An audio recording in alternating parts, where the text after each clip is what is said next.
হামজা সুমিত সোম সহ শক্তিশালী একাদশ নিয়ে ভিয়েতনামের বিপক্ষে মাঠে নামতে যাচ্ছে বাংলাদেশ। ২৬শে মার্চ প্রতিপক্ষের ঘরে মাঠে জয়ের লক্ষ্যে খেলতে নামবে টাইগাররা। দলে আসতে পারে একাধিক নতুন চমক। ভিয়েতনাম বধে কোচ হ্যাভিয়ের কাবরেরার কলাকৌশলের আদ্যপ্রান্ত থাকছে প্রতিবেদনে।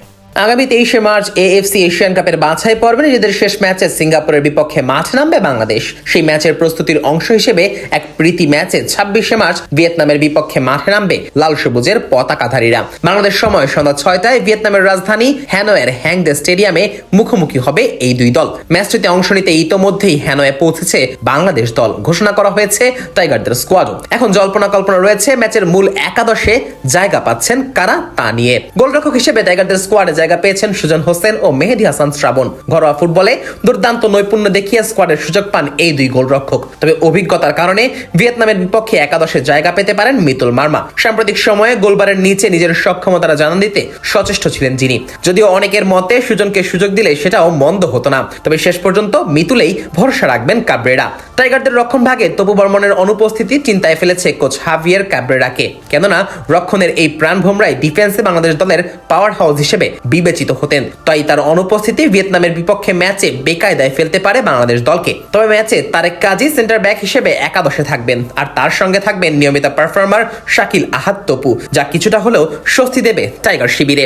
এর বাইরে রক্ষণ ভাগে অভিজ্ঞ রহমত মিয়া ও আব্দুল্লাহ ওমর দলে থাকলেও তাদের শুরুর একাদশে থাকার সম্ভাবনা তুলনামূলক কম। আর ফুল ব্যাক পজিশনে বিশ্বনাথ ঘোষের ফেরাটা স্বস্তির খবর। ফুটবলীয় সামর্থ্যে দুর্দান্ত এই ফুটবলার বাংলাদেশ দলের রক্ষণ ভাগে শক্তির সঞ্চার করবে বলে ভক্তদের প্রত্যাশা। আর ভিয়েতনামের বিপক্ষে ম্যাচে তাই তিনি একাদশে জায়গা করে নেবেন বলে বিশ্বাস সকলের। এদিকে শক্তিশালী প্রতিপক্ষের কথা মাথায় রেখে ডিফেন্সিভ পজিশনে সাজ্জাদ হোসেন সুযোগ পেতে পারেন, কেননা রক্ষণের সাজ্জাদের সাম্প্রতিক পারফরমেন্স ছিল নজর কাড়া। অন্যদিকে মাঝমাঠ বরাবরই বাংলাদেশের শক্তির জায়গা, যেখানে ডিফেন্সিভ মিডফিল্ডার হিসেবে দলে থাকবেন হামজা দেওয়ান চৌধুরী। যদিও টাইম জোন ও আবহাওয়ার সাথে তাল মিলাতে না পারলে শেষ পর্যন্ত বিশ্রাম দেওয়াও হতে পারে হামজাকে। তবে সেন্টার মিডফিল্ডে দেখা যেতে পারে সমিত সোম ও কাজেম শাহ কিরমানিকে।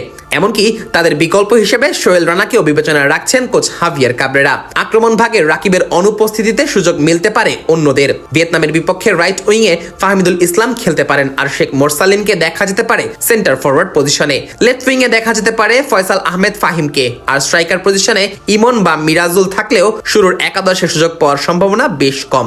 সব মিলিয়ে শক্তিশালী একাদশ নিয়ে ভিয়েতনামের বিপক্ষে মাঠে নামতে যাচ্ছে টাইগাররা। নবীন প্রবীণের মেলবন্ধনে সাধারণ দলটিতে দেখা যাবে একাধিক প্রবাসী ফুটবলারকে, যারা ইউরোপ আমেরিকার চাকচিক্যময় ফুটবল অঙ্গনকে পেছনে ফেলে দেশপ্রেমে বলিয়ান হয়ে ফিরে এসেছেন মাতৃভূমির কাছে। তবে শেষ পর্যন্ত কাবরেরা কাদেরকে একাদশে রাখেন সেটাই এখন দেখবার বিষয়।